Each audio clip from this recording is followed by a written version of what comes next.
Woo! Woo! Yes! Yes! Welcome back, guys. Happy Friday! Happy Friday it is! One and only remarkable energy, Marcus Jacob Weiss. Do we need to like slow down and take a breath, or can I just do it from where we are? Oh, you did? I haven't, and I won't the next hour. But you have Did to you hear the hammers? What's that? Oh my God, the hammering. The I just hammer. want to apologize in advance that we're doing a little construction in the house. So if you hear hammers and shop vacs, okay. So In the warm up, I was like, every time I hear the hammer, I'm gonna make some moves. Why not? You know, you gotta take. Here's the thing: you gotta take life, and you gotta find ways to improvise and lift up. Because what else are you gonna do? seriously, You're like, oh, Jennifer, there you go. But you almost went to like, seriously? You are like, no, I was thinking about how they were gonna disconnect my Wi-Fi, and then I would be like, "What?" Oh. Yeah, so it's all good. Anyway, I'll find a way. I'll stay on by myself. I'll be like, Jennifer's gone, but here I am. You have full freaking reign. You lead the show, do your thing. Yeah. Now, one thing that I want to ask you before we get going, and you haven't even introduced me yet, so nobody has any idea about who I am. I think I can tell a little bit about like what I am, okay, but not who I am. Where am I looking in this? Can I just? So I'm not looking at you, but can I do this? Well, does this mean I'm looking? That's how you're supposed to do it, because you want to give the audience that eye contact. Okay. And just like connect on that level. But personally, I know you always know what you're supposed to do, but I feel a lot more comfortable looking at you when I talk to you, because I'm trying to connect with you. And all right. Okay. So. Okay, fabulous. But just know that on occasion I'm going to be doing this. Hey, everybody. Yeah, Jennifer's having a great time over there, but how you feeling? How you doing? No.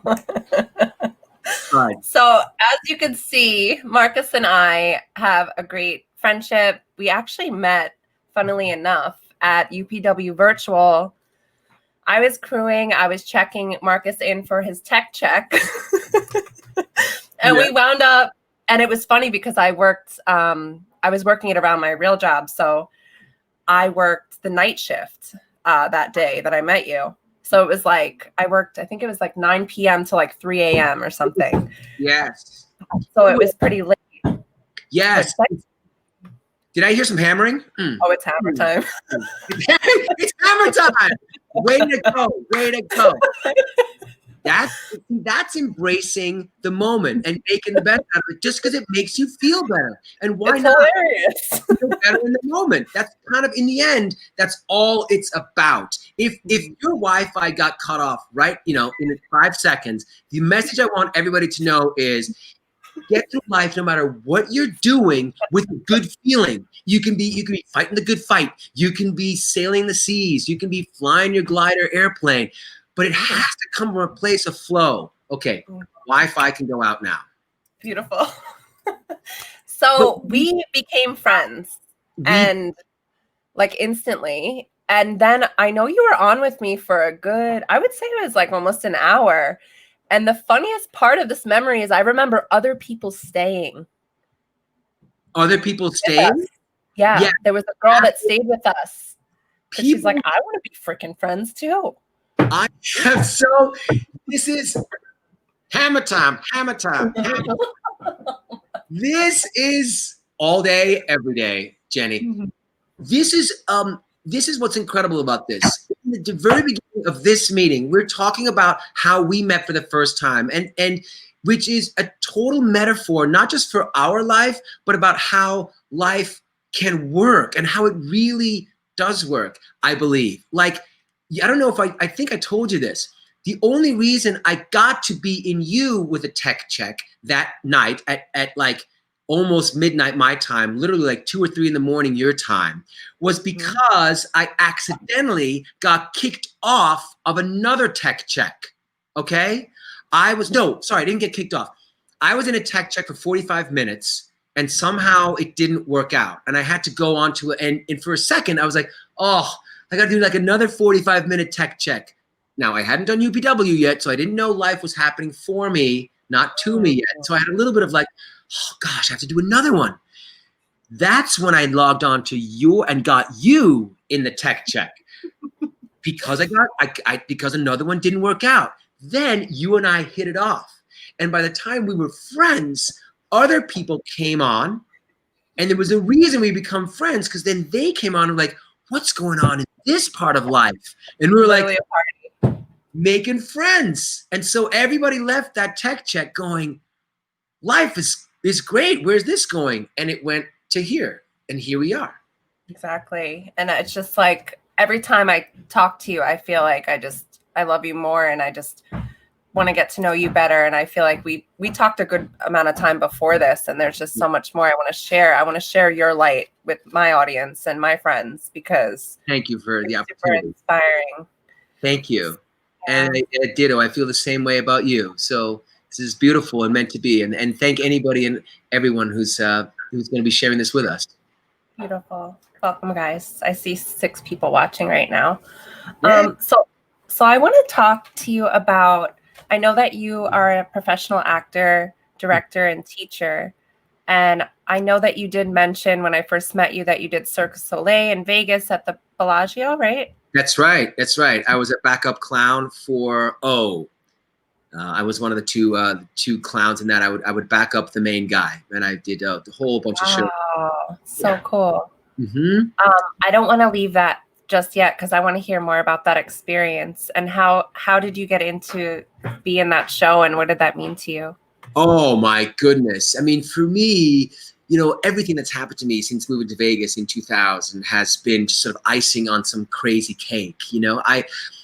The experience with Cirque du Soleil came very sort of, circuitously. It wasn't necessarily a goal of mine. And that's a little bit of a theme of my life so far, is that I had dreams, but I didn't ask the universe very specifically. Some things more specific than others, but I would tend to just follow where my passions were. Like, oh, I like this. Oh, that sounds great. So I came to Vegas originally from New York. I was a working actor in New York, right? Like, the Big Apple, baby. New York. That's right. I loved being a cater waiter for years. I was a cater waiter. Really? And then backtracking this totally, I remember standing there with my bottle of red and my bottle of white as a cater waiter, and just going like, this is ridiculous. I haven't. You're probably the best, though. What's that? I was the best. People probably loved you. Oh, I was a great cater waiter. But I was a horrible waiter, because I would get chatting with people at the table. I forget that there was coffee due over there, and I was a horrible waiter. Trouble all the time. I think the fine dining people hated me the most as a bartender. Yeah, because I want to talk to the people. Talk to the people. Who cares? I wanted to stand up and tickets are just going. Everybody, can we just take a chill pill and realize that in the end, it's just about this connection? Who cares about your cold food? You're not going to care after having experienced me. And you Hello. No, it didn't work that way. So, oh my gosh. But see, this is a perfect example. Here I am talking to you about something entirely different, because that seemed interesting and wonderful, right? And that's kind of been my life. I haven't necessarily always stayed on track. But I found myself in beautiful situations and wonderful sort of, accomplishments too, because I like to work hard. And so I was a working actor ultimately, because I said to myself, this has got to end. This is ridiculous. I have an Ivy League degree from Dartmouth College, and I'm holding a bottle of red and a bottle of white. This is ridiculous. And then I'm telling you, a couple of months later, and literally starting in January, I didn't do any more catering. I think it was like January. And for 12 months, I just did everything I could. I dressed up as a gorilla in the Empire State Building. I did costume characters. I was a stick of butter in New Jersey on a golf course. Anything I could do to make my living performing. And I did off-Broadway. I did voiceovers. I did never Broadway. And then I saw a friend of mine in Blue Man Group, and a couple of friends of mine, right? And he always came out so happy from that basement in New York where Blue Man Group was playing. And I was like, I want what he's having. And Mhm. so then I auditioned for Blue Man Group. I'm a drummer too. And I got that. But they were opening a new show in Las Vegas. And I was like, Las Vegas? And see my face, even as I said that, I was like, I can't get off the map. I can't get off the mat. But then they flew me out to Vegas for a callback. These were the salad days, and I was like, oh my God. And I felt so special. And then I ended up getting it and ended up I was the opening cast for the Las Vegas Blue Man Group. And I did that for 10 straight years. Wow. Can you give us a little tidbit? You mean like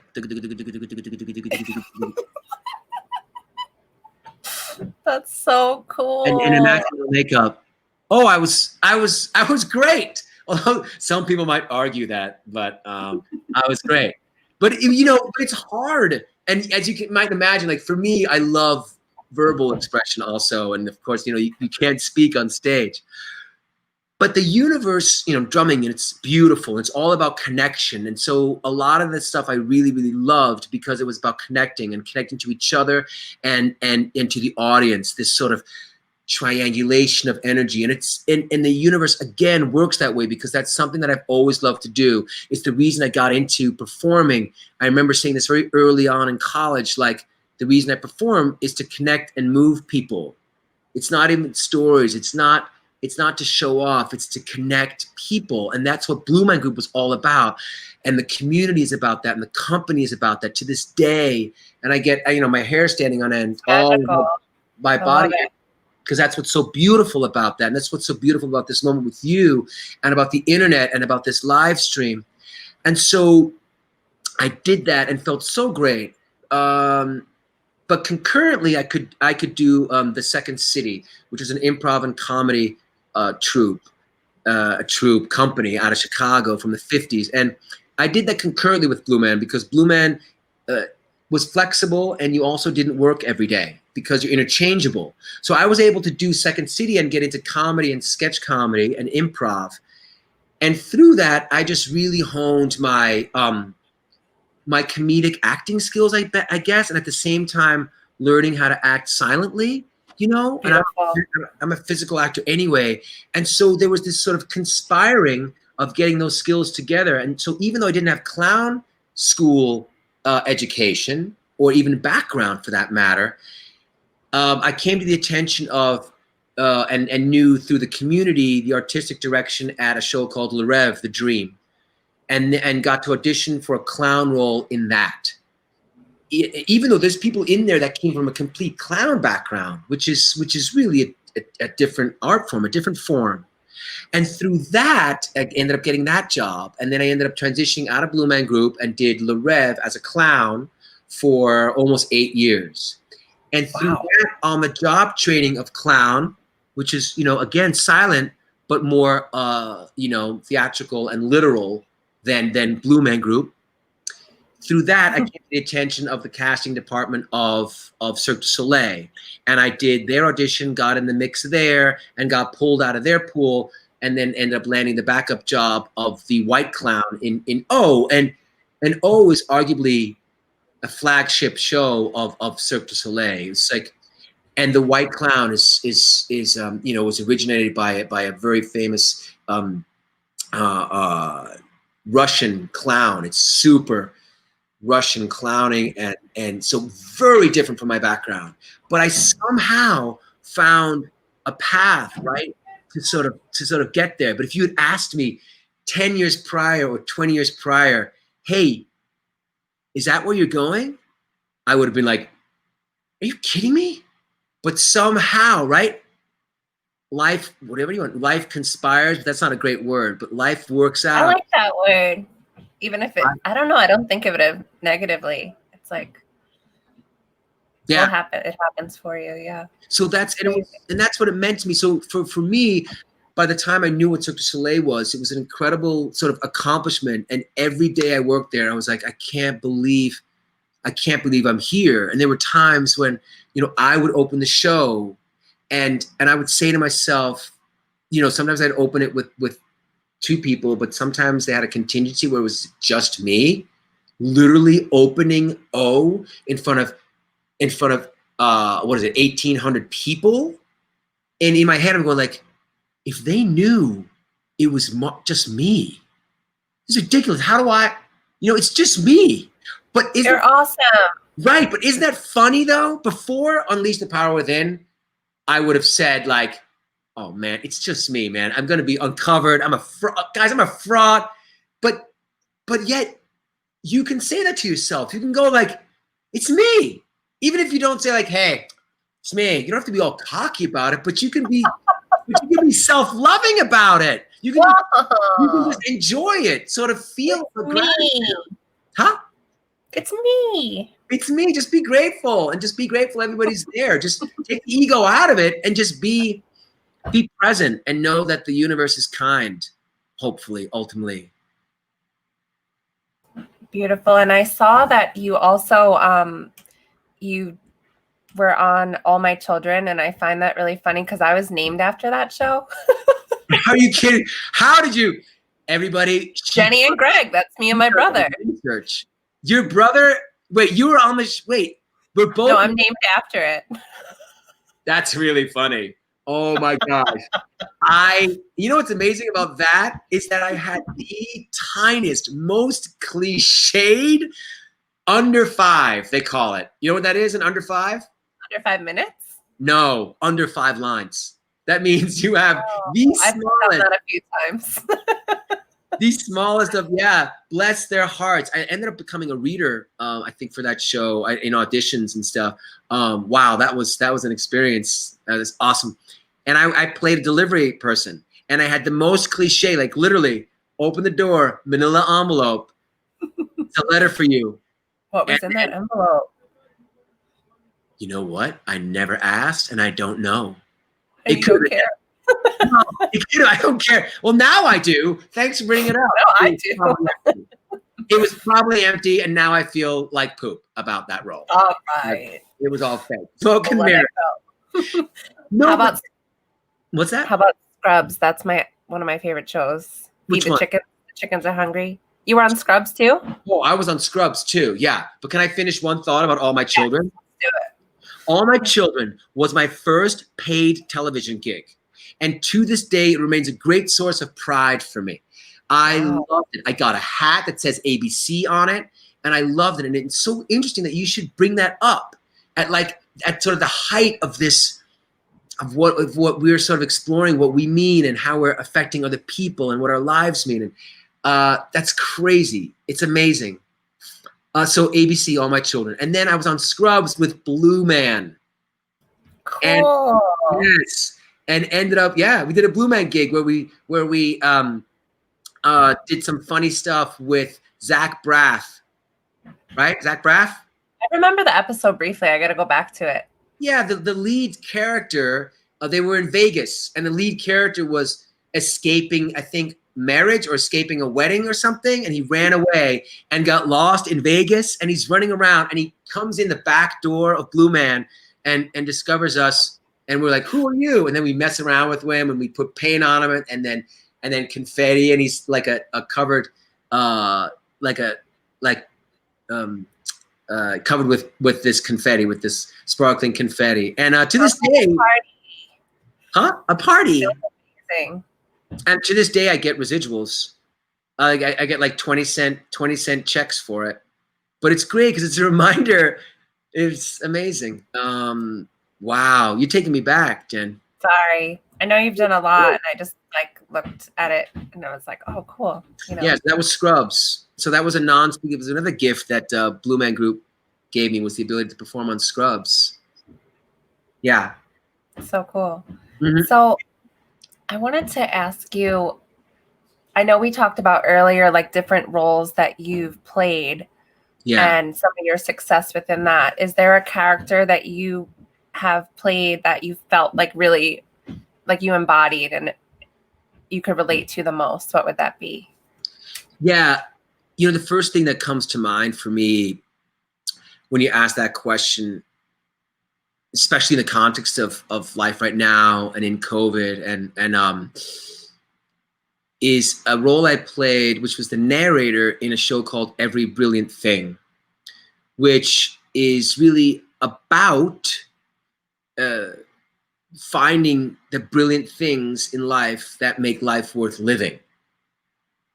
And I know I'm bringing the energy down a little because I'm going to a very moving place. I'm sort of getting very moved because the plot involves a man, the narrator, whose mother is chronically depressed and attempts to end her life repeatedly. And so he starts to make a list of brilliant things, that make life worth living. And when it's a child, and he starts out with very, very innocuous things, but that to him are brilliant, and it's all that the child can do to reach out and uplift his mother. And the narrator goes through his life because he continued to make the list. And then by the end, I hope it's okay. Thank you for this opportunity to share. Of course. I love you. And then as he grows older, he marries. And I don't want to give away the entire end, the piece, because I'm thinking about, I'm working on creating a Zoom presentation of this piece in the near future. Keep your eyes open. That would be great to share it with all of you. You come to realize that the story is really about him, really about him. And in the telling of it, the way that the director, Jane Walsh, and I took the audience through this experience was to embrace everybody. It's an interactive piece too, because they read the list, the audience reads the list, and we took them on this journey together. So everybody's in it together, and hopefully by the end, we all recognize that we can go through life and find these things that are brilliant and help uplift each other. So, sorry, I don't even have tissues. So, as you can see, I really relate to the character. And the reason, not just because I love to connect to people, and that's like my reason of being in life. And it's my reason for being in performance. And it's my reason for being in my teaching and directing, is just to connect. Can we all just connect and feel the common vibration, But another reason was that I didn't want to be living. While I was doing this piece, and nobody knew this about me, very few people. My gorgeous wife, Anastasia, did. But I desperately wanted to live. I desperately, I still had this part of me. But this part of me was above water, and the rest was just so weighted. I had so many issues. Those people who know actors, they might be like, well, you're an actor. You have issues, but if you don't mind, may I share this? Is that my last? Of course you could share. You could share anything that's on your heart. Thank you. My last, literally, I would say 90% of the times when my eyes would open first thing in the morning in bed, my first thought was oh, no. And my last thought before going to bed was, oh, thank goodness. Thank goodness I'm not in the day right now. And it wasn't because I wasn't experiencing beautiful things. And it wasn't because I didn't have amazing friends, and experiences, because I had those moments, and I had those people, and I had my loving family. I had created a lot of, things in my life that I felt like life was happening to me. There was something that I wanted, or I wanted a sense of peace that I wasn't experiencing. And I was stressed, and I had too much or trying to, you know, or feeling guilty, lots of feelings of insecurity and guilt towards my family, or not giving enough, or like, oh, I'm not good enough, or something. And it's just, and I felt this can't be okay. And it was coming, you know, out in my relationships and to my children, like stress, you know, I mean, just like, and tired, and and I feel really ungrateful. The worst part of it was just feeling ungrateful. I'm sorry. I hope I don't feel. It's not. And I knew that, right? So not only was I not feeling grateful, you know, in my heart, but also like I felt bad about not feeling grateful, and then I felt bad about that whole thing. It's like, oh, I feel bad about feeling bad, and I feel bad. Like, in your head. Yeah, it's so unbelievably, and I was just like, and I feel so indulgent because I'm like, honestly, like I'm this, right? I am this skin color. I am this guy. I am 52 years old. Don't say that and don't share that. Looking 30. Looking 30 on screen.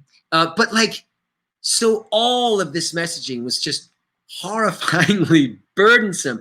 But like now, especially, one of the worst parts about that is that I couldn't really share the best part of me. The thing that I wanted to most of all, which is to reach out and continue to share, and I feel in the best way, like, and so yeah, so that's I feel like that's a tangent, and now I feel like little voices too going like, no.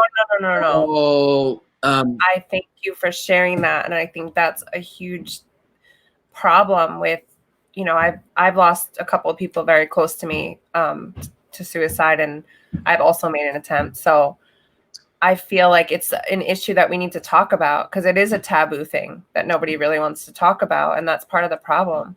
It is part of the problem. Well, it's partially a problem, and it's also partially a thing where, you know, even those who know about it know about the subject either firsthand or through through education and professional, you know, prevention organizations.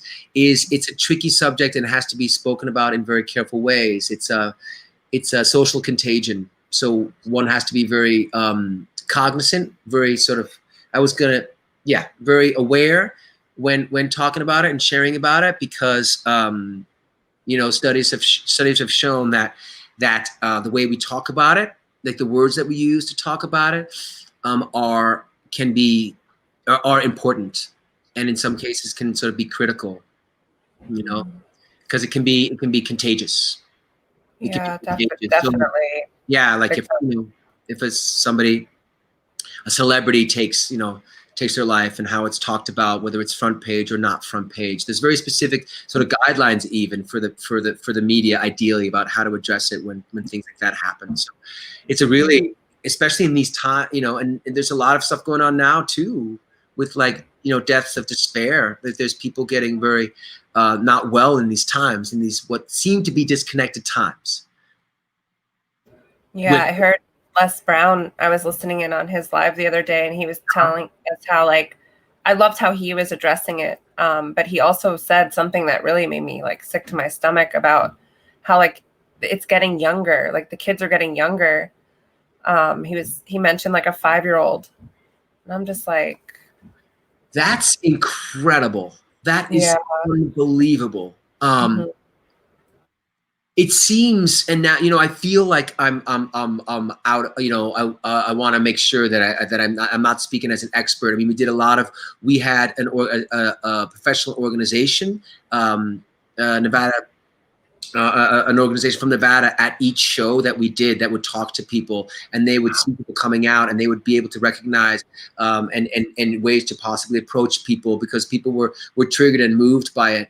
But I wonder, you know, so I want to make sure that everybody, including your audience, knows that I'm not an expert on the subject, but I've been very exposed, did a lot of research on it, and but I wonder if exposure through media and social media, and so the connection to it and seeing it and hearing about it and knowing about it is part of what can expose people of younger and younger ages to sort of the idea. So if we talk about something like a social contagion, I mean, something be contagious if you're not in contact with it. You know, so if it can't be in your imagination as much somehow, I suppose, So, idea, then yeah, I definitely agree with that. I want to know more about the show and how it helped people. And I want to hear about how yeah. you broke out of those thoughts also, if you don't Okay. mind sharing. No, absolutely. Well, one of the things that I think the show did specifically in the space that we had and the way that we directed it and executed it was that it was very, very important to us from the very beginning that people felt taken care of, that people felt we did it in the round, which means the audience is in a 360. So everybody can see each other and everybody faces each other. When people came into the space, we had coffee and biscuits and whatever cookies that my director baked herself. And so everybody felt like they were entering a safe space, a home, and that we were together in this. Now, when people enter a theater, we already know. Everybody is aware that, okay, this is a space we're going to be in together for a certain amount of time. There's a certain sense of sign up already and a willingness to at least be open to connecting. But we enhance that. We try to, and then the show was written in such a way where the narrator, myself, is myself. I'm not a character. My name was Marcus, and I'm not a character. So I don't have that alienation effect. It's written into the piece that when people are coming in, I connect with them before the show starts, and I talk to them as me in the audience with them in a very sensitive way. Hey, can you help me out? I want you to read when, do you mind? When I say this number, I want you to read what it says on this piece of paper. So every time I say, this is part of the list, 1, I want you to read what it says on there. In this case, it was ice cream. So, which is kind of fun, right? And then other people around me, as I'm connecting to the audience, as they can see I'm harmless, everybody's together, we're actually going to be doing something together, and I'm sensitive to whether they want to participate or not, but I'm encouraging. People are witnessing that. So they can already sort of slowly see, oh, okay, this is possible. And so they're coming a little closer. And then I address them, and then I eventually bring people in from all parts. And so by the time the show starts, we're already in this together. And then as I tell the story, the way that we looked at it as a production team was that everything I said and did was with this sense of, right, guys? Like I would say something, whatever the line was, it's like, the first line of the show was, the list began after her first attempt. It's the first line of the show. And I would essentially look at people and I would always say, you know what I mean? In my head and in my heart. You know what I mean? Or, right? Which is different. And you go in through the whole thing with this sense that I'm saying these things, but the point is that I need you and I want to absorb this because we're in this together. And I'm not doing it for me, I'm doing it for all of us. And always making sure that everybody is safe and everybody's together. And there's parts of the show, very little, that are not scripted, that are improvised. And I would always be sensitive to where an audience was. And there was parts where I also improvised with particular people who then became characters in the story. And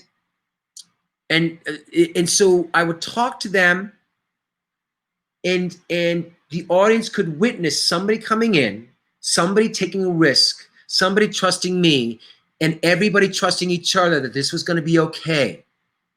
And then we did something, and the story came out, and the story is ultimately uplifting. I mean, I don't want to give away the ending, but the message is uplifting.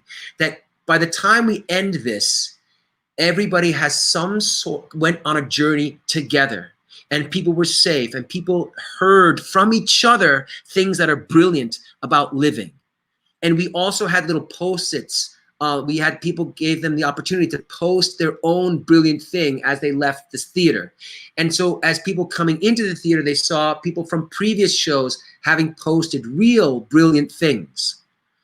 And so they were inspired to think about their own brilliant things. But most of all, I think, people were moved by the hope that in opening up and being safe and going on a journey together with other people in this life, is possible. And coming out the other end of anything can feel a catharsis. Some people were crying, some people were smiling, some people felt great, some people needed to have a release. But everybody went through a journey that they needed. And I would connect with them after, in a sense, hopefully in a sensitive way, people who were triggered. There was shows when somebody had been triggered, and you just stop. Lines don't matter. And the audience knew the lines don't matter right now. The plot of this does not matter. And I was with this person. I'll never forget it. And she was crying, and everything stopped, and everybody knew. And I think that was really inspiring for everyone. That the heart and being human and being alive is ultimately the most important thing. And then when we can connect to all this and all this, we can get on our merry way and do anything. Then we can build a company. Then we can do this. Then we can find what it is we want to do and exactly how we want to get there. But it has to start with that heart. And so that's what it meant to me, and to do this. And then because it meant everything to me, because it was helping me. It was helping me to give. It was helping me to give in that moment. And that's what a lot of people didn't know. And so to get an award for Best Actor in the Las Vegas Valley Theater Awards for that, which thanks to COVID, we didn't have another award ceremony. So it's me again. I'm still Best Actor. Woo-hoo! Yeah. No. It was great to be recognized, because it meant that I had reached people, that I had touched people, and there was a recognition. But it wasn't a coincidence that I was able to convey this material in that successful way, in that way that successfully lifted people. So I know that was a long sort of explanation, but hopefully in that I was trying to take your audience on the journey of what that journey was about. I was there, yeah, and I appreciate you sharing that. That's remarkable. And I have a number of people here watching. I just want to acknowledge. Hey, Sheila. She said 100%. Oh, hey, Sheila. Hi, David. Carl. Oh, from UPW. Mikey. Awesome to see you. What's up? What? Another comment. Yeah. I love you guys. Somebody's on stage. What? Are you on stage with? Is that Tony Robbins? That's a TR, man. Somebody on stage with Tony Robbins? Unbelievable. Giant. Must be a giant. Right. So cool. Wow. So I have another question about that. Like I asked you if you what character you related to the most and how that brought you success. Is every role you play, like, do you find yourself in each role? Oh, yeah, you have to. Yeah. I mean, the way that I approach it, you recognize certain parts. I'm not a completely method actor, or I don't necessarily have to have lived exactly what the character lived, but you, and that's not necessarily what method acting is for those of you who are actors who know what I'm talking about. But you find sort of analogous things, and it's particularly, I'm a family man. I have 2 small children. I'm clearly not, 3 years old. I've lived life, so I can relate to a lot of things. And so you piece it together, and then you figure out what the character, why this is happening, and then you sort of intuitively or find a way to relate to it. But you want to relate to it as much as you can so that you can live it in what seems to be a believable way, Is that a fun part of acting for you? Oh, yeah. I wrote a college application essay about why I liked acting, and it was among many of the things that I like to do. But I remember saying I like playing. I like pretending I'm somebody else. Like I like to be, without having to be somebody who's in a dangerous situation. I can pretend to be, and it's like play acting. I mean, it turns out later there was a reason I felt like escaping my real life. But that's part of the joy of acting. Absolutely. For me, it's the imagination and still being able to play. And they call it a play, not a work, you know? Love that. Yeah, it's called a play. And if you lose that sense of like play, there's this, you lose a sense of freedom, and the audience picks up on that. You lose a sense of flow, I think. It ultimately has to come from a place of ease. Even a tense thing, execution comes from a place of play. I'm pretending this, or I'm flowing in this. So, that was just a scary thing. Sorry. No, you're good at this. How'd you learn, like, because you're very, like, obviously I believe that we communicate more with our bodies and body language. But I think you're really good at it. I teach voice and movement too, currently for the University of Nevada, Las Vegas. And during March to the rest of the semester, I was teaching it online. And there's some brilliant voice and movement and acting teachers who do virtual teaching. It's a whole thing. But for me, it was new. And I was like, how do I teach voice and movement? But guess what? You can teach voice and movement. Because even here, check this out. I'm moving towards the camera. I'm going over here. I'm reaching out like this. I'm doing this. Namaste. Okay, I'm moving over here. All this is having an effect on how I'm being perceived. And how we express ourselves with our voice, with our bodies, it makes all the difference. You see what I mean? Like you just sort of mess with.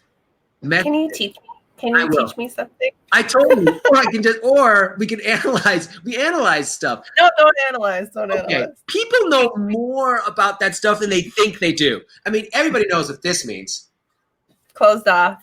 Yeah, there we go. Everybody know what this means. Stereotypical gesture, it's called. I mean, in a lot of places, this means peace or whatever, or this, or when this goes up. Well, but then we have to connect it whether it's organic. This could also be like, I'm just pretending. But body language, it's an expression of, it's our expression. Thoughts and feelings ultimately come out through our bodies and our voices. But even our speech is movement. It's a movement of our tongue and our jaw. So speech is and movement is ultimately just expression. It's how we communicate.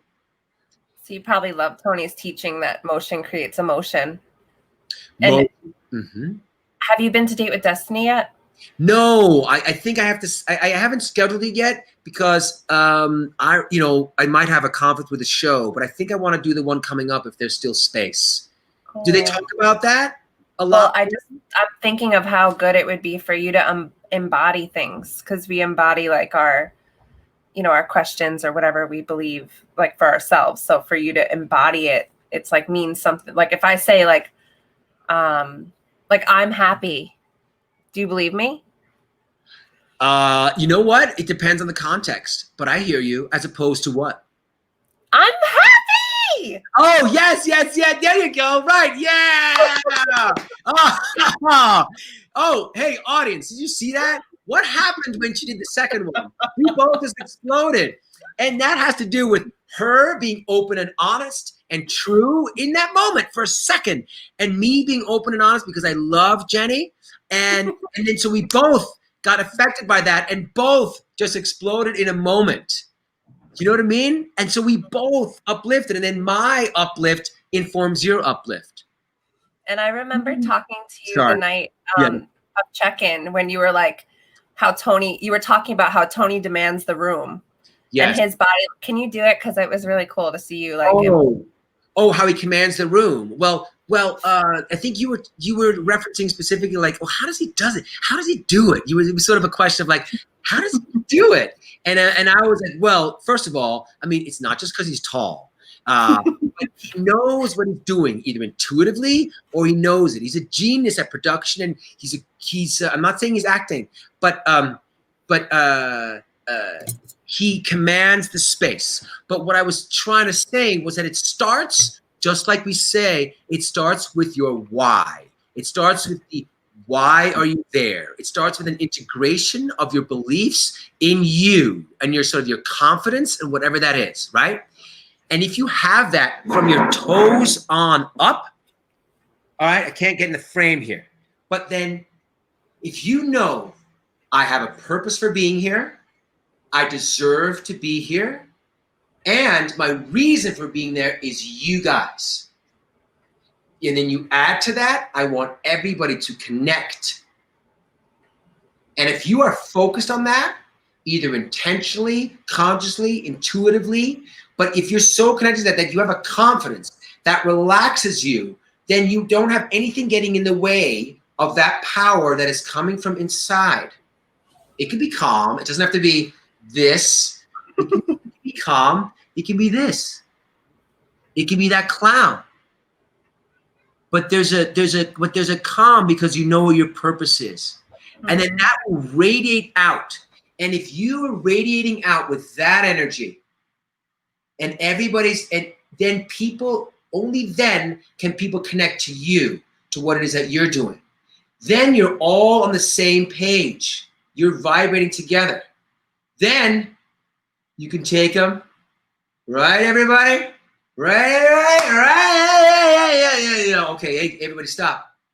But if you're going, but there has to be, it has to start with you. So when Tony Robbins stands up there, now I'm teaching, I'm going to give I'm sorry, but or I'm illustrating, it starts with that. It starts with the person who's communicating. Now, Tony Robbins, of course, people are warmed up by somebody else. You can be warmed up. So then he knows what he's coming into. He knows he's coming into. So he's jumping on that wave right away. And then people are like, and he knows what that energy is. And he keeps that energy going, and people are keyed in on him. And so then all of a sudden when he goes, all right, everybody, yeah, okay, here I am. He can do whatever he wants, because then people are like, okay, there you are. You see what I'm saying? It's the connection. And life is like that way, whether you're performing or whether you're I have a question for you. Yeah. So I know Tony, he's bounces on a little rebounder, and he to warm himself up, and he has bodywork people and whatever he does. But what do you do before you go on stage? Do you have any fun things? What I used to do, or what I might do now after unleashing the power within. So I want to know both. What I might need to do now is make my move. Yes. Woo! Okay. That's my move. It may not work for you. I do. Yes. Or this one. Yes. Yeah, totally. I warm up. I love Kristen Linklater technique is what I do. And I used to do a very, very sort of rigorous 45-minute thing that is a combination of some basically yoga stuff. And did I accidentally? Just kidding. Hey, come on, man! I was just we were talking about. I'm sharing with the audience. I accidentally flex whenever I'm going. Oh, I'm taking my watch off. Oh, I'm sorry. Oh, did I just accidentally flex? I'm sorry. I'm just scratching my ear. I'm sorry. What did you say? Sorry, what did you say? I love when guys do this one. And they're like, you can't help it. Listen, everybody, I love how the perspective of this makes my arm look a lot huger than it is. Everybody. Oh, I'm dying. What were we talking about? We were talking about what I do. So I would do these long things, and now I do a combination of yoga and Kristen Linklater warm up stuff. So I warm up my body and my voice so that I'm limber and open. If your body is relaxed, you're more. You can receive emotions better and input better, and also respond more organically. And even though you've rehearsed, you want to stay really limber emotionally, psychologically, and physically to respond in subtle ways. And so that's what I like to do. And so but it's also meditation so that I'm focused beforehand. Blue Man was very different. Blue Man, you kind of psych yourself up, or at least that's what we're doing. And the circuses. I like to be, the Circus Soleil. I would just like to shoot the breeze with people and keep rapport going to get myself in sort of a tickled state, so that I don't want to warm up for a clown role. Yes, you go out there and be really funny. You don't need that. You know what I mean? It's not like That's awkward. And for a play, if I'm doing a drama, I don't want to be backstage going like, hey guys, so I'm about to go out there and cry my eyes out. Anybody? No, you need different. Do you ever get nervous? No, I was gonna say intuitive. No, not really. And my directors are probably going, yeah, thanks, Marcus. Because I'm like, whatever. I do. I get a little. The only things I get nervous about is if I set myself like goals. I'm going like, I've got to get these lines perfect tonight. I'm not nervous at all about being in connection with people or about any kind of embarrassment or something. That's what's exciting to me is those moments, is those organic connections like between you and me or your audience or anything. Mm-hmm. So the nerves are more about my own insecurities. Interesting. Yeah. It was funny because like I was talking I have a group that I'm in, we're called the Grateful Ones. And I was telling them, I was nervous about this one guest coming on the show. And my friend Mark, he was like, Jen, you've done like over 50 of these. Since when are you nervous? And I think it was just like, I wanted to make sure that the person got the most value, from it. And I wanted to make sure that they felt value, for coming on. Oh, that's interesting. So your expectations got in your way. Not getting in your way. Maybe even that language isn't great, but the expectations are possibly what created those nerves. But that was like the only guest I think I was nervous over. Okay. Yeah, it was interesting. Yeah, give credit where credit is due. I mean, the first time I heard change your expectations to appreciations was Tony Robbins. I'll be honest with you, I don't know if he coined the phrase, but that's the first place I heard it. And I think, like I'm really, if I have expectations here, like, oh, how am I doing? Or I hope everybody's okay. Then I start feeling weird.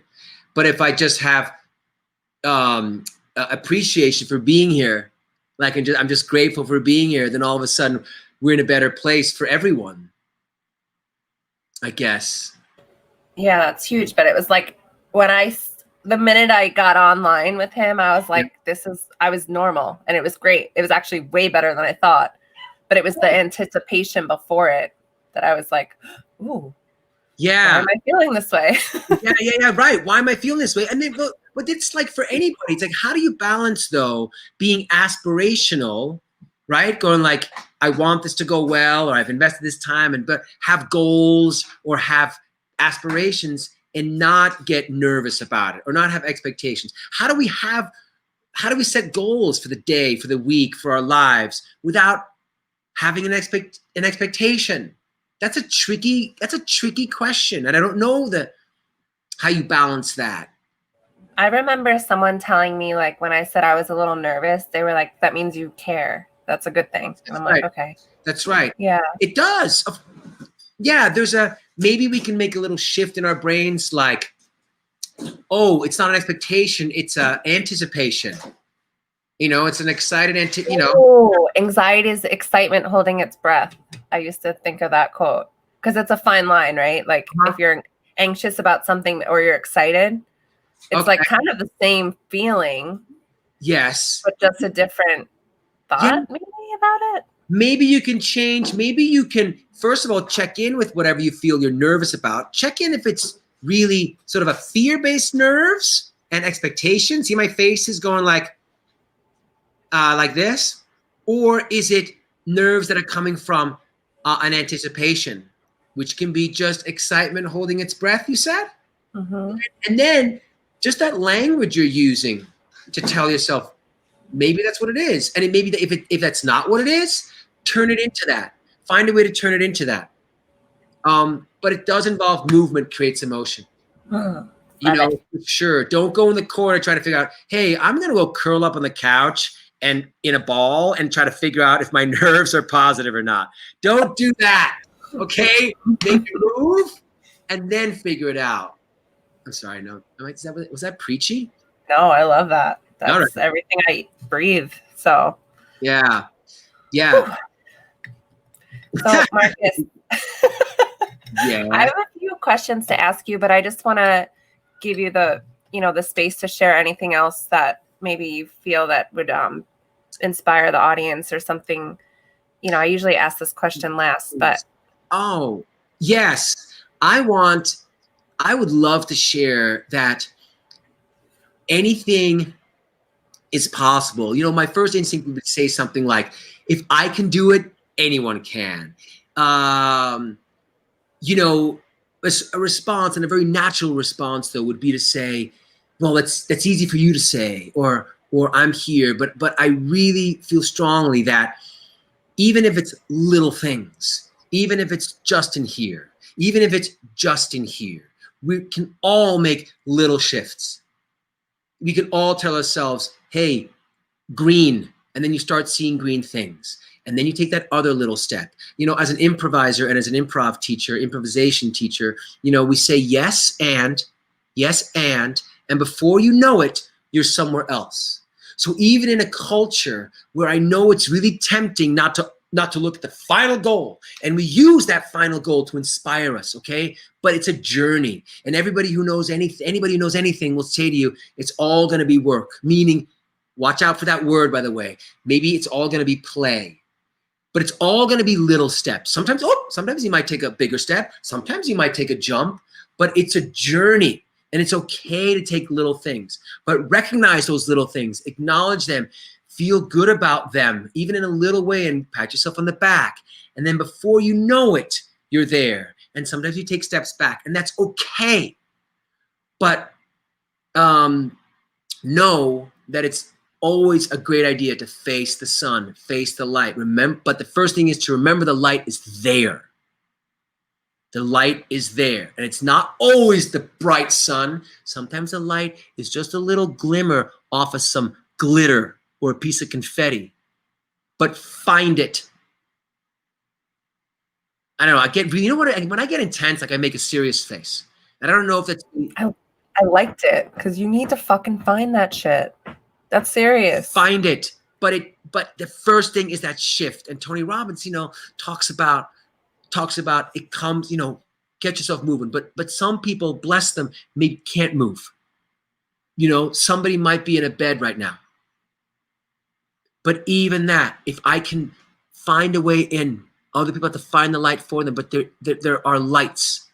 They can never take the inside away until we're under the ground or up in whatever you believe in. There's little lights, there's little growths, that's always there. And reach out to me on Facebook, whatever it is. Fight to find the light if you have to. If it feels like this for a while until you could find it, until you find, like, gotta find the light. Okay, there it is. Okay, there it is.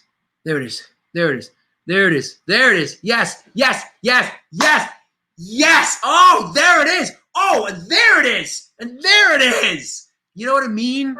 Like, it doesn't matter. Because sometimes when we're in life, and now I'm on a roll, I hope that's okay. I just appreciate you. You really do inspire me. That's awesome, because I know, because I've been there. Because I was in this place. I was in this place, and I kept seeing that place I wanted to be. But I didn't see the how to get there. I just wanted to be there. But the fact that I wasn't, it created this, it just made me more down. You know? I had to find a way to know that it could be just a path. Mm-hmm. And that's important for people to know too. Sometimes it's a ha moment, but if it's not, don't give up. For me, I feel like it really resonates because I feel that I finally feel like I have a lot of love for myself, and it was in falling in love with myself on who I was becoming to get to that goal. Oh. And I never realized that before. Oh, yes. Who you're becoming. Oh, now, I mean, like, who do you have to become to get that? Who do you have to become? The key, one of the keys that I'm discovering is that you have to start. I don't even like using the word have to, but when you start with even the smallest level of self-love, that has to be the beginning of the journey. Just the slightest recognition that you deserve to be here, no matter who you are. That is the key. It has to start with that. Because otherwise, why go on a journey? You know, and then that will turn into self-love. And then, because that'll give you the purpose of finding the light and giving and whatever it is, you have to find that self-love. It's funny when you ask people, right? What are 3 things you love? What are the chances you're on that list? If you're not on that list, you have a discovery to make. Right? And then you're right. I'm sorry. I just vibe so well with you. There's a reason you've done 80 of this. There's a reason people are flocking to you. You're going to have a waiting list. You know. Love you. Even with this, you should hear the sounds I'm hearing right now. Funny. Oh, is it hammer time? You hear this new sound? It's like. No, I don't hear it that much. But isn't that, again, here I'm looking for, when you say that, I'm looking for the light in that. Well, how is that happening for us? I'll tell you. No, I won't tell you. Sorry, I don't want to mansplain. Am I mansplaining today? It's horrible. What is mansplaining? I never heard that. Oh, you know, the irony is I can't explain to you what mansplaining is, because then I'd be mansplaining. It's like the male perspective. No, it's not the male perspective. It is sort of like this.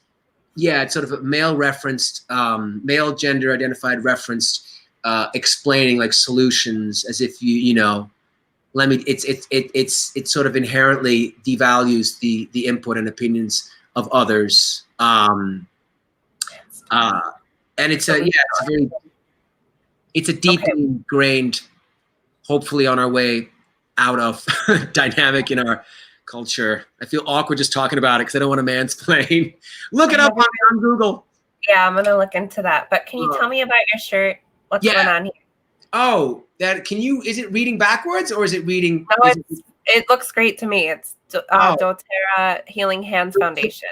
The Healing Hands Foundation, my wife, who is a doTERRA essential oils wellness advocate, would know exactly what the Healing Hands. It's an organization that doTERRA essential oils has that does community work and community service.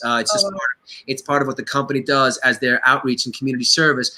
But doTERRA is a very, very beautiful, very, very superbly high quality essential oils business. And they have essential oils based products, of course, too. And my wife, it's one of the things that she does. And I've recently joined her. And I didn't actually wear the shirt on purpose for that reason, but I've recently joined her because I lost a lot of other work. I'm going to be joining her on her team to support her and our family in the business. And it's gorgeous. It's a beautiful company, and it's sort of. It reminds me of Blue Man Group in that the work that they do and how they do the work is very integrated with how they, what they believe. I don't like to use, this is just my word, but it's like a beautiful culture. Like you feel good using the oils. My thought goes straight to healing because I used a lot of oils, in the hospitals and stuff. Beautiful. Yeah, I think it's just such a great way for people to either relax or just. It's natural wellness. It's just absolutely natural wellness solutions. And I have, I could go on and on because I have so many firsthand experiences. And I grew up, in Europe particularly, I grew up with a lot of homeopathy, like homeopathic solutions. You grew up in Europe? I did. I grew up in, from 7 to 18, I grew up in Switzerland on welfare, ironically. I knew this. Yeah, but I grew up in Switzerland. My mother was Swiss and my father is from New York City. So I grew up there. My mom had, multiple jobs raising. She was a single mother from my age of 7. I have older siblings. So I grew up there. And gives you, that's another whole perspective. And we have a lot to talk about. We do. I should do a second thing. But, doTERRA is beautiful. It's sort of like, you feel good because they do good things for the planet, and in how they source, and they lift communities up in the communities that they go into to source their ingredients. You know, we went to Hawaii recently and planted a whole bunch of sandalwood trees. They're reforesting like acres and acres of land on Kona, and it's just gorgeous. Wow. What Did you they have do. coffee there? They I hear do. Kona on my coffee. Oh yeah, it's brilliant. It's amazing. I mean, we can go on and on. I mean, isn't that great when we can feel good about what we do? It's sort of like when you feel good about what you're communicating about, you feel good about communicating. Mm-hmm. You know, like something, and I'm dying to know what their mission statement is. I'm gonna look that up. Oh yeah, look what the doTERRA's mission statement. That'd be beautiful. Yeah, they're great. I mean, I'm really excited. You know, my sweet wife has a full-time teaching job, and it's one of those things where she's always wanted to put more time into it, and it's so interesting how this time has shifted both. You know, she's going to be working from home now, so she has more time, and I have more time. So it's all and we feel so great about this work because of how we feel about what it does for people and how it lifts people up and how it adds to their lives, and so it's kind of a gift, and we feel very uplifted about and sort of positive about it. And I'm not forgetting what this, you know, what COVID-19 and the reason it's being, and all of the people who are and the things that are sort of suffered through this in many ways, and myself too. You know, I don't even want to talk about my finances. Forget about it. I've lost, you know, I had lost jobs, and a lot of jobs are not happening anymore in the future. So I want to make sure I acknowledge that as well. But if we can find ways to there's light even in where there's darkness, there's light. And definitely send me the link if you have a link for your for the doTERRA. I'll post it in here, and I'll order from you instead of. Yeah. Oh my God. That'd be amazing. Oh my God, that's amazing. Anybody and everybody. I mean, I just, you know, it's not a pitch. It's just a sharing of something that I love, and that I think it just uplifted me so much. And I had like sleep. I had sleep issues, and that were going on for a year, and like overnight. You know, and I can go on and on about things. I just want to make one silly comment. I used to put peppermint oil in the diffuser, but at nighttime that will keep you awake. Just side note, if anyone doesn't know that. Oh yeah, don't put peppermint. No, peppermint oil is kind of like, all right, I'm good. That's what peppermint oil will do. No, you got to put Serenity. Lavender. And but it's very important to know. It's that like part of doTERRA essential oils are aromatherapeutically based, but much of it is not. Much of it is there's also internal. You take it internally, and there's like medicinal internal things as well. So it's really great. I mean, there's an enormous science behind it. We could go on and on, but yeah, no peppermint at night. Do it in the morning. Serenity, on guard. On guard. Amen. Oh my gosh. Okay. Yeah. You and I have to talk. Okay. We all have to talk. We have to talk. Anybody. And the other thing I want to share was, I know you have your questions, and I'll be off in a second. I promise. You're not going anywhere. No, I'm just kidding. Okay. What do you guys think? I want to do. Okay. The Marcus Weiss experience is like, that's like, I love it. I feel like it already exists. That's how cool it sounds.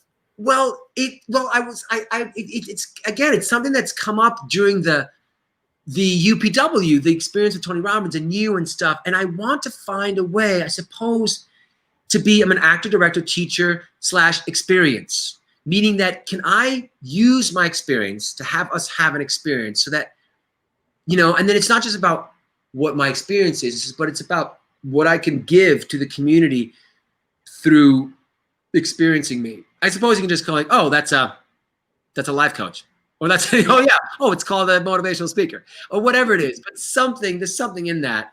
I see it. I hear it. I feel it. I'm with you. All right, we're gonna do it. Thank you. Mm-hmm. Done. Definitely.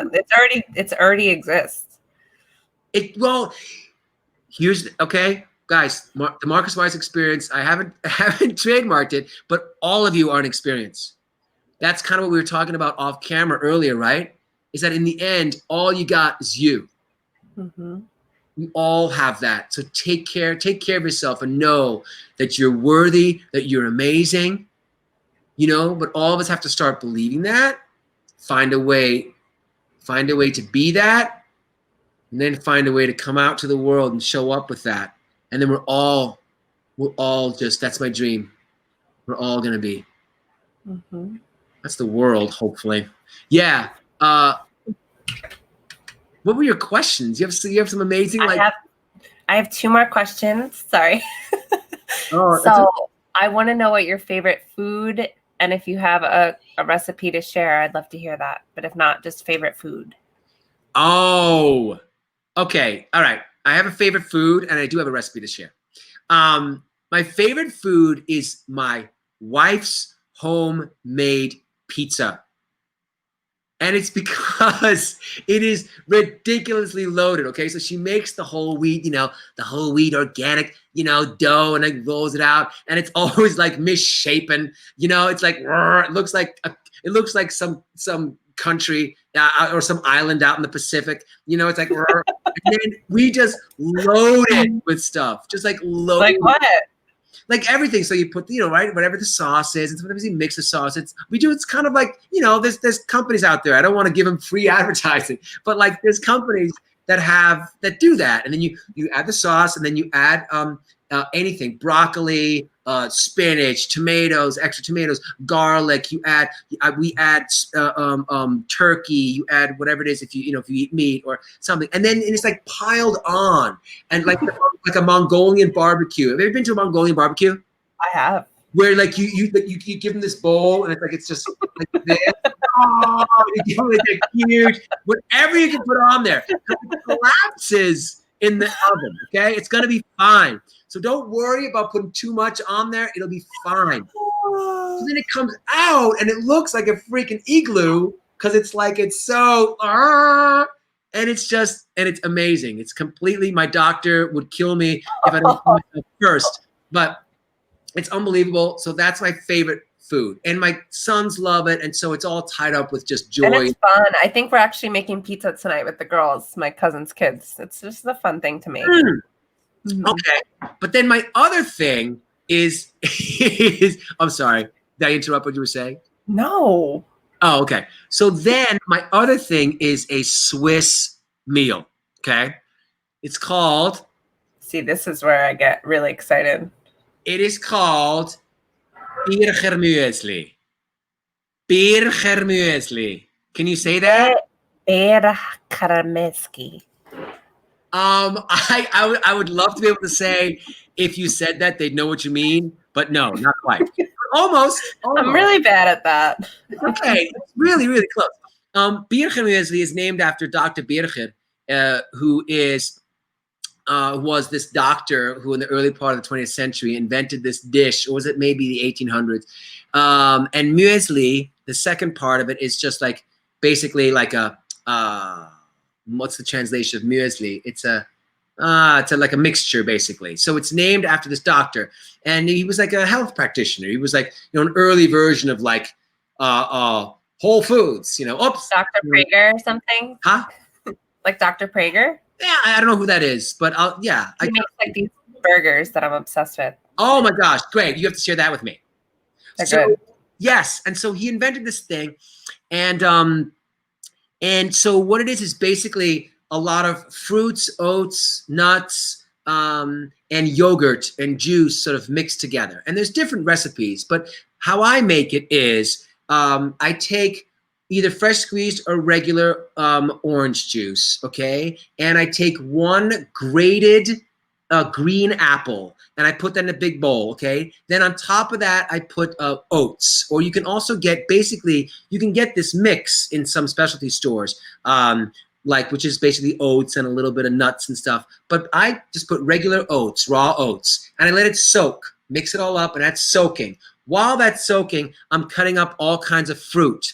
Whatever it is, strawberries, you can do blueberries. I'm cutting up apples, oranges, whatever it is, okay? Then I'm cutting those all up.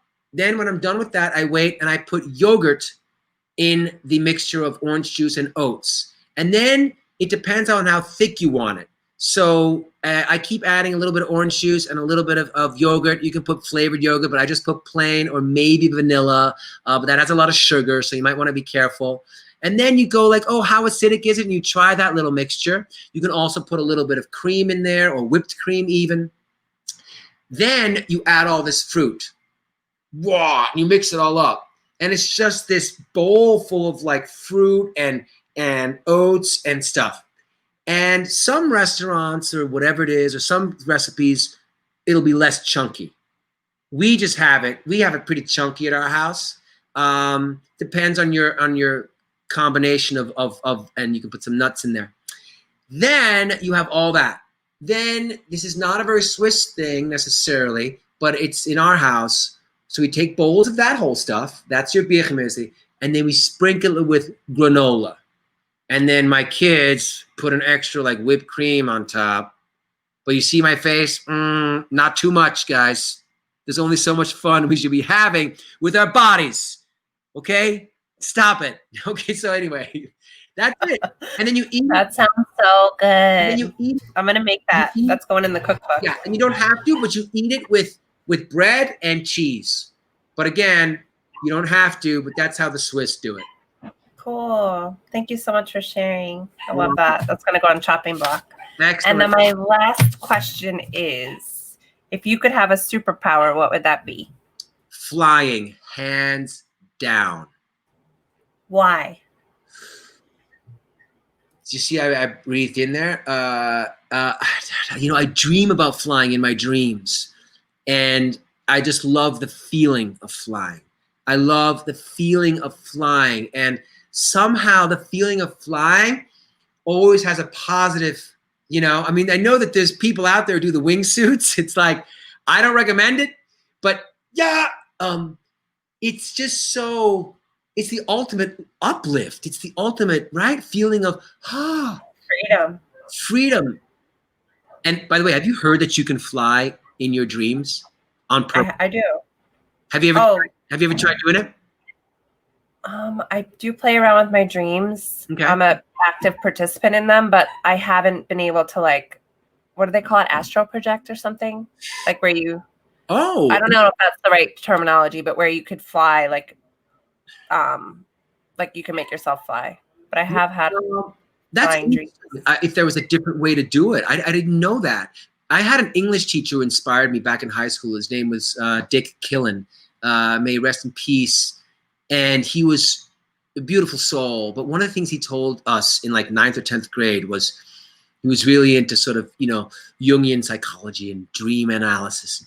And he was like, listen, next time you're afraid and somebody's following you and you're running away from somebody in your dream, remember to turn around and ask them what they want. I've done that with Freddy Krueger. In your dream, right? Mm-hmm. And what happened? What happened? I wasn't scared and he left me alone. It's pretty amazing. You can do it. And people out there who've never experienced this might be going like, what do you mean? I can't control my dreams. Listen, all you do is just listen to what Jenny's saying. Listen to what Jenny's saying here. It works. It's weird, right? It's weird. But you can totally do it. You're aware that you're dreaming. Because if you haven't controlled your dream or been active participant, like you said, in your dream, you've been aware that you're dreaming. But guess what? You can go one step further and you can be an active participant. So the next time you're in your dream, even if you're like not on a cliff or in a plane or in a tree, just you're flat on the ground, Jenny, say like, I'm going to fly. And then take a running start, and put your arms out and jump. And then if you start going down, just go, whoa, I've done it. I've done it over and over again. Mm-hmm. All right. It doesn't always work, and sometimes you wake up, but I'm telling you, you got to try it. Awesome. I'm gonna. All right. I hope it happens tonight. Right. That'd be dope. So is there anything else that you want to share? I appreciate your time and getting to know you better. And this has been really better than I thought it would be. So I just want to thank you again for coming on. And it's my pleasure. No, I just want everybody to know, like, Jenny's beautiful, and we're out there, and we're out there, and you can all connect. Your audience can connect to us, like to you, to us personally. But it's really important to remember that there's a whole other family out there for you as well. Like it can be the person you run into in the street, it can be your barista at the coffee shop, and it can be the smallest of moments. But if you're feeling alone, I mean, we're here doing these big things, but there's little ways that you can keep up, uplifting not just yourself, but just as importantly, if not more so, everybody else too. And that way everybody will come together. It's very important. Create that family and ensemble around you every day. Beautiful. All right, Marcus, I love you. Love you too. And everybody else, thank you so much for watching, and I can't wait to see you next time. Have a good night. Good night, everybody.